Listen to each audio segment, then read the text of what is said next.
We are doing chapter Law and Social Justice. As we have completed the reading, now today I am going to discuss exercises of this chapter. First of all, in this chapter you have read about why foreign companies set up their industries in India. Okay, so make it at the back of the book. This is the one question is given at the back, that is advantages to foreign companies in setting up production in India. तो foreign companies को क्या advantages होती हैं कि वो India में अपनी production setup करें। तो आपने बताना है कि फर्स्ट ऑफ ऑल तो cheap labour is available in India workers are more, demand is less due to unemployment, workers are ready to work at low wages, so foreign companies get cheap labour in India. सबसे पहले तो आप cheap labour के point को explain कर दो, ठीक है। फिर आप कहोगे कि नो एडिशनल चार्जेस, आप इस बात को लेकर एक्सप्लेन कर दोगे। आप कहोगे in India workers are ready to work for extra hours, they never demanded additional charges for their extra work. India में वर्कर्स एक्स्ट्रा चार्जेस नहीं मांगते because they are easily replaced by another worker, क्योंकि दूसरे workers उन्हें replace कर देते हैं। Now listen again, अगर कोई एडिशनल चार्जेस की डिमांड भी करता है तो इंडस्ट्रीज थ्रो देम आउट, उनको बाहर निकाल देते हैं, एंड उनके पास तो ऑलरेडी आगे और वर्कर्स रेडी होते हैं, तो workers can be easily replaced by another. तो फर्स्ट पॉइंट में आप चीप लेबर को एक्सप्लेन कर दोगे कि चीप लेबर अवेलेबल है इंडिया में because workers are more, demand is less and workers are ready to work at low wages. एक तो आप इसको एक्सप्लेन कर दोगे। फिर आप कहोगे कि नो एडिशनल चार्जेस, इंडिया में वर्कर्स एडिशनल चार्जेस नहीं मांगते as compare to European countries where workers are given extra wages for their extra work, whereas in India workers never demand for extra wages, never demand additional charges, and they work for more hours according to the wish of the industrialist. Sometimes they work for more hours as they are easily replaced, क्योंकि उन्हें easily replace किया जा सकता है तो इसलिए वो नहीं मांगते एडिशनल चार्जेस। नेक्स्ट आप कहोगे कि no facilities are demanded by the workers, India में no safety measures are provided to the workers को सेफ्टी मेजर्स प्रोवाइड नहीं किए जाते, and workers they do not demand for such safety measures in India, they are ready to work in an unsafe condition, वो unsafe condition में भी काम करने को रेडी हो जाते हैं। तो that's why they never demanded safety measures, वो safety measures भी कई बार नहीं मांगते, and sometimes they are ready to work in an unsafe condition without getting any safety measures।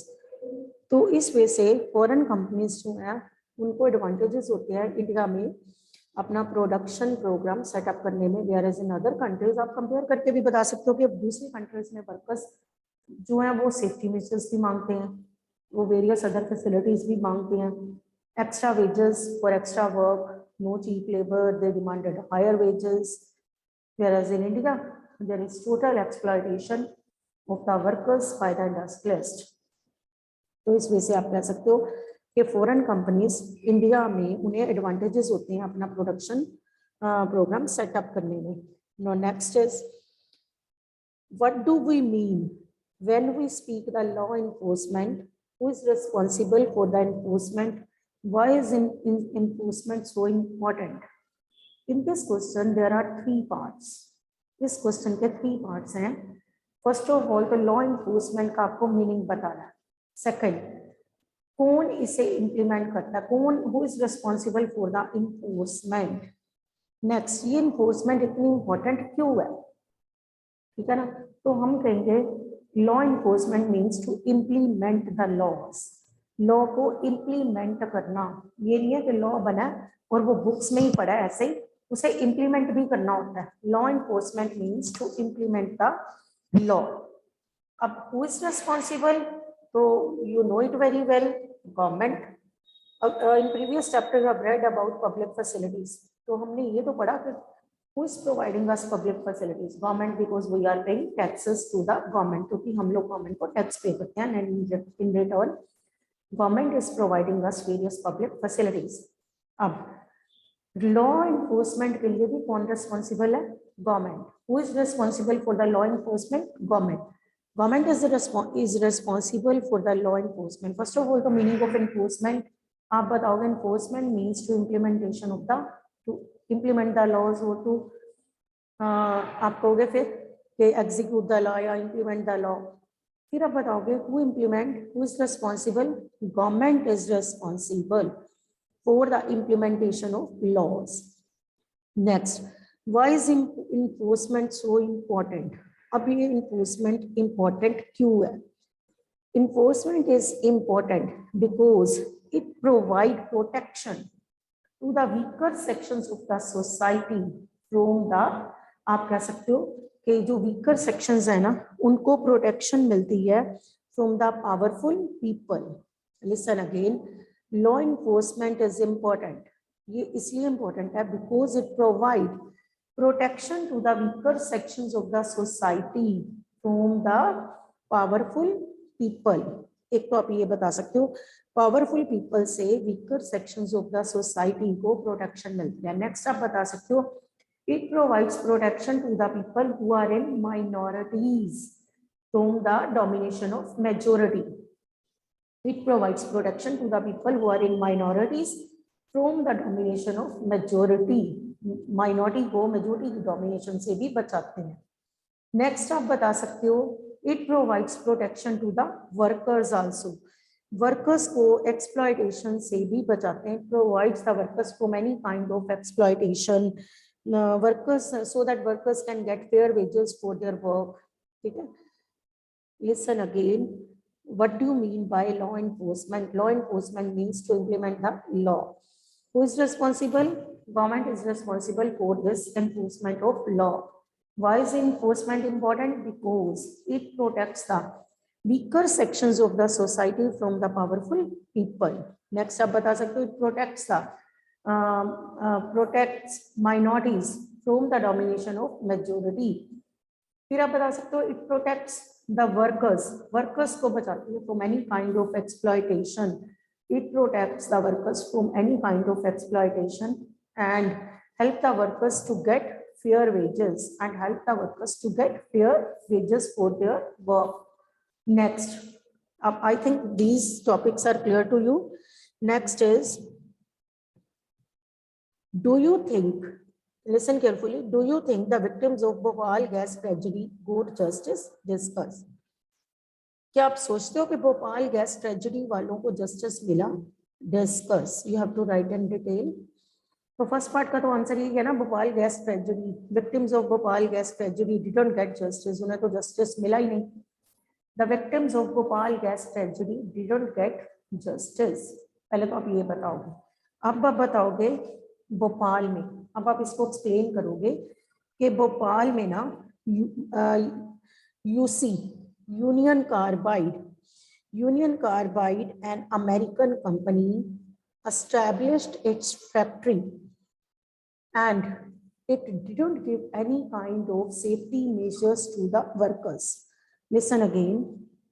आपने बताना है the victims of Bhopal gas tragedy didn't get justice. In Bhopal में Union Carbide, an American company, set up its industry without giving any safety measures to the workers. कोई safety measures नहीं दिए थे workers को और अपनी industry setup की. And फिर अगर तो आप date and year याद कर सकते हो then it's very good. For MCQ you have to learn on 2nd December 1984 there was leakage of gas from this industry. Leakage of poisonous gas from this industry. ठीक है.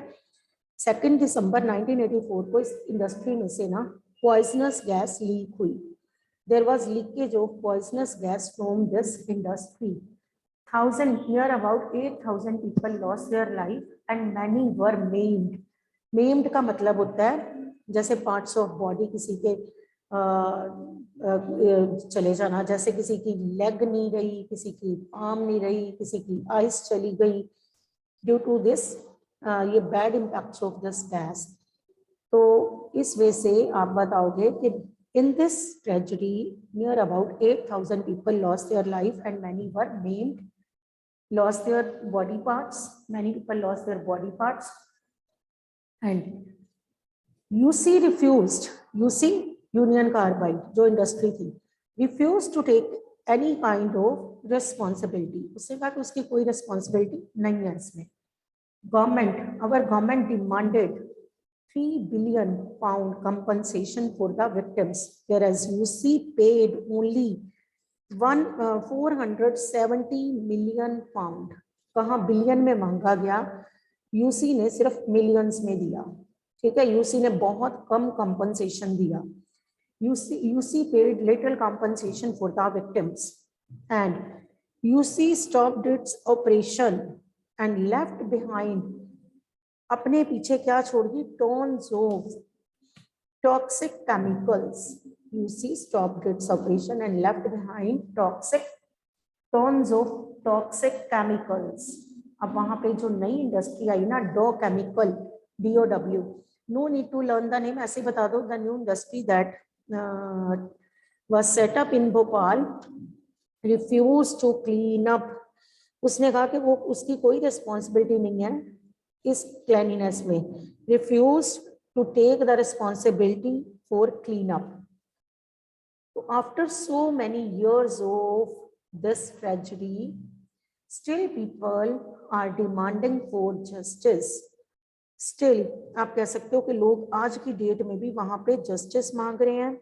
Still they are not getting clean drinking water and health care facilities and jobs. अभी भी उनको ना तो clean drinking water मिल रहा है, ना ही उन्हें हेल्थ केयर फैसिलिटीज प्रोवाइड की गई हैं, ना ही आज उनके पास, कईयों के पास तो जॉब्स भी नहीं है. तो this you will write in this question, क्योंकि उन्हें कंपनसेशन बहुत कम मिली. अगर कंपनसेशन मिली भी तो सिर्फ workers who were involved in this industry, but rest of the people who were living nearby areas, they were also got affected by this poisonous gas, but they were not given compensation as they were not a part of this industry. तो UC ने तो कोई भी responsibility लेने से मना कर दिया था. तो दिस इज अबाउट कि भोपाल गैस ट्रेजेडी के विक्टिम्स को क्या जस्टिस मिला? नहीं. क्यों नहीं मिला? क्योंकि आज की डेट में भी वो स्टिल डिमांडिंग फॉर जस्टिस. आज भी उन्हें प्रॉपर कंपनसेशन नहीं मिली लोगों को. उन्हें ना तो हेल्थ केयर फैसिलिटीज मिली हैं, ना ही उन्हें जॉब्स मिल रही हैं, ना ही उस एरिया में क्लीन ड्रिंकिंग वाटर अवेलेबल है. Still people are struggling. So this is about Bhopal gas tragedy. You have to learn the date and year, 2 December 1984. ठीक है, ये एक पॉपुलेटेड एरिया था जिसमें ये इंडस्ट्री सेटअप हुई थी. Next, how can laws in next is how can laws ensure that markets work in a manner that is fair? Give 2 examples to support your answer. तो इसमें आप क्या अपना एग्जांपल्स में क्या बताओगे? वो कह रहे हैं कि how can law ensure that market work in a manner that is fair? कि मार्केट में फेयर वर्क हो रहा है सबके साथ, फेयर हो रहा है सबके साथ, फेयर वेजेस मिल रहे हैं, तो कोई देयर इज नो एक्सप्लॉयटेशन. तो आप कैसे एग्जांपल दोगे इसकी? हम कहेंगे कि our constitution has given us right against exploitation. Constitution ने हमें एक राइट दिया, that is right against exploitation. By this right, अब इस राइट के according bonded labour is banned. Bonded labor is banned. People can't get free labor from their servants. Owners do not get free labor from their servants. Free labor नहीं ले सकते. Listen again. Constitution has given us right, one fundamental right, that is right against exploitation. Constitution has given us, क्या दिया हुआ है constitution ने? Fundamental right. कौन सा fundamental right? Right against exploitation. अब आप इसको एक्सप्लेन करोगे. By this right bonded labour is banned. No one can no, आप बताओगे कि masters they are not allowed to take free labour from their servants, या owners are not allowed to take free labour from their servants. एक तो आप ये बता दोगे. Next, child labour. आपको 2 एग्जांपल्स देनी है. Second example you can give of child labour. Child labour is also band. Child labour भी बैन है. And children below 14 are not allowed to work in industries or in mines. The government has provided free education for these people. ठीक है, आप ये बताओगे तो आप child labour बता दोगे, एक आप बॉन्डेड लेबर बता दोगे, BONDED।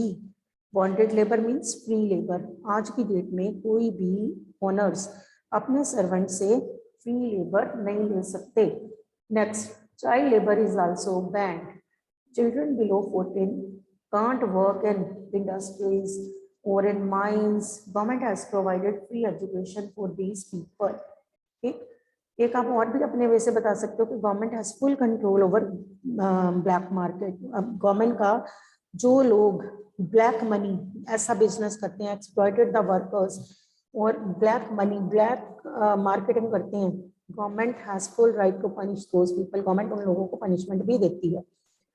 तो in this way we can say that government जो है मार्केट में से, हम कहेंगे कि मार्केट में सबके साथ जस्टिस हो, तो उसके लिए वो गवर्नमेंट ने हमें फंडामेंटल राइट ही दे दी है। गवर्नमेंट ने वर्कर्स को हर तरह की एक्सप्लॉयटेशन से प्रोटेक्ट किया है।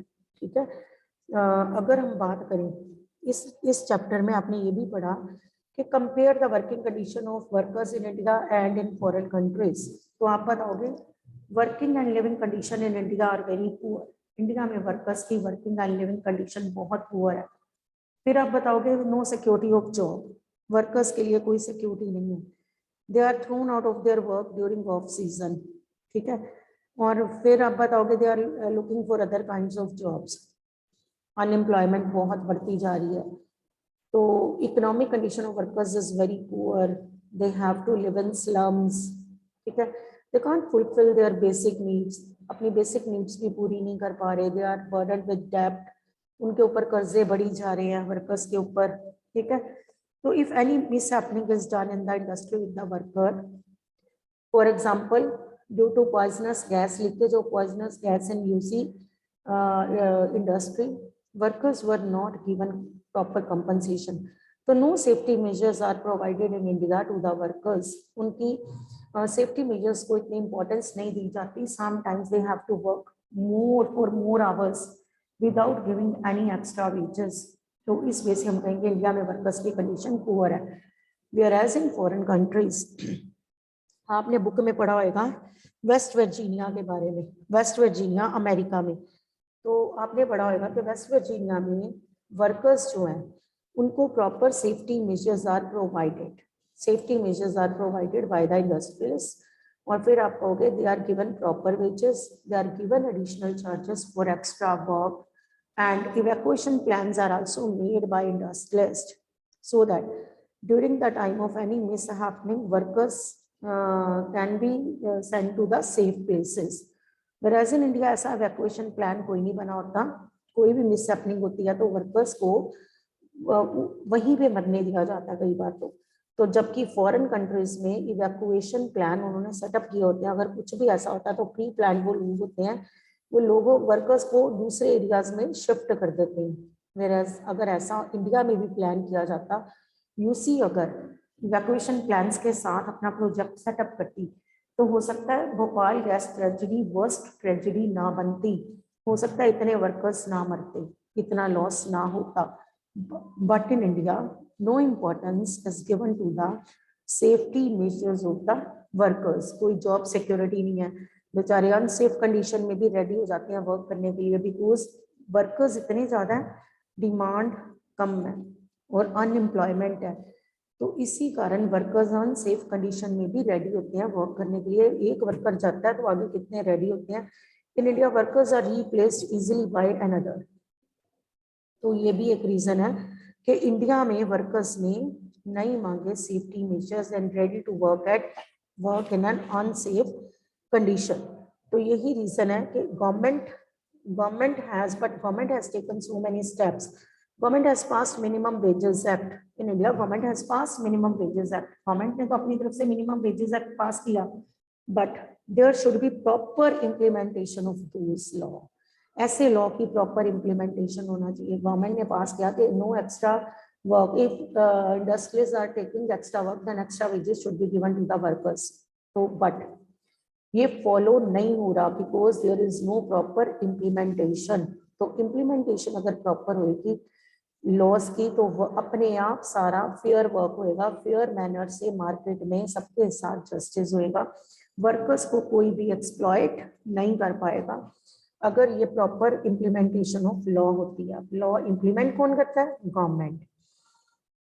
तो इस वे से आप इस चैप्टर को, अब हम कहेंगे कि भोपाल में है ना पॉपुलेटेड सिटी थी, क्यों उन्होंने ये प्रोजेक्ट सेटअप होने दिया? हमारी इंडियन गवर्नमेंट ने क्यों ये प्रोजेक्ट सेटअप होने दिया? हम कहेंगे कि आप यहाँ पे ये बताओगे कि municipal corporation has raised voice against this project, but state government जो थी ना वहाँ की, उसने इस प्रोजेक्ट को पास कर दिया बिकॉज स्टेट गवर्नमेंट को लगता था कि with the coming of this project, क्योंकि एक फैक्ट्री सेटअप होनी थी and by that factory job opportunities were provided to the workers. तो स्टेट गवर्नमेंट को कहीं ना कहीं ये लगता था कि by this problem of unemployment would be solved, workers would get jobs in the industry. तो उन्होंने सारा जो ये प्रोजेक्ट था ना, विदाउट बॉदरिंग कि यहाँ पे सेफ्टी मेजर्स नहीं है, नो इवैक्यूएशन प्लान्स, तो गवर्नमेंट ने इस प्रोजेक्ट को पास कर दिया, स्टेट गवर्नमेंट ने उस प्रोजेक्ट को पास कर दिया और बाद में इतनी बड़ी मिसहैपनिंग हुई एंड यूसी वो तो अपना ऑपरेशन स्टॉप करके वहां से चली गई and refuse to take any kind of responsibility and paid very little. उन्होंने बहुत कम कंपनसेशन पे की थी, कहाँ मांगा बिलियंस में और दिया मिलियंस में, तो सबको मिली भी नहीं कंपनसेशन, अगर मिली भी तो वो लोग थे ही नहीं दुनिया में। तो इस वजह से लोग वर्स्ट सफरर कौन बने? वर्कर्स। और यहाँ से फिर गवर्नमेंट ने, फॉरेन कंट्रीज में होता है कि अगर कोई एनवायरनमेंट को डैमेज करता है, पॉल्यूट करता है, तो punishments are given, environmental polluter को punishments are given. Whereas in India environment को लेके बहुत से लॉ बने हुए हैं but still people are damaging the environment, अपनी सराउंडिंग्स को ही हम क्लीन नहीं रखते। तो this is the main reason why diseases are spreading in India. यही रीजन है कि हम अपनी क्लीनलीनेस नहीं देखते, हम अपनी सराउंडिंग्स को क्लीन नहीं रखते। we have no right to pollute the environment, ठीक है, because environment is shared by all and everyone has given right to life। environment सबने शेयर करना है और हमें किसी के right to life को वायलेट करने का right नहीं है। तो अगर इस लॉ की भी, एनवायरमेंट लॉ तो बहुत बने हुए हैं but if there is proper implementation of those law then हम कहेंगे कि government can control over various diseases. कितनी सारी बीमारियों पे भी कंट्रोल हो सकता है अगर एनवायरनमेंट को प्रोटेक्ट किया जाए, अगर सेफ्टी मेजर्स को ध्यान रखा जाए, हर चीज को केयर की जाए। इम्प्लीमेंटेशन अगर लॉ की होती है, मिनिमम वेजेस एक्ट तो है, अगर उसकी इम्प्लीमेंटेशन होगी तो no exploitation is done with the workers, workers would get proper wages for their work, working hours are fixed by the government. तो उसकी इम्प्लीमेंटेशन प्रॉपर होगी तो no industries can take extra work from the worker. तो ये सब कुछ अगर reason कहाँ पे आते हैं, हम मार कहाँ पे खाते हैं? इम्प्लीमेंटेशन में। कि लॉ तो बन गए but there is no proper implementation. हमें इम्प्लीमेंटेशन की तरफ भी हमारी गवर्नमेंट को प्रॉपर स्ट्रिक्ट रहना चाहिए।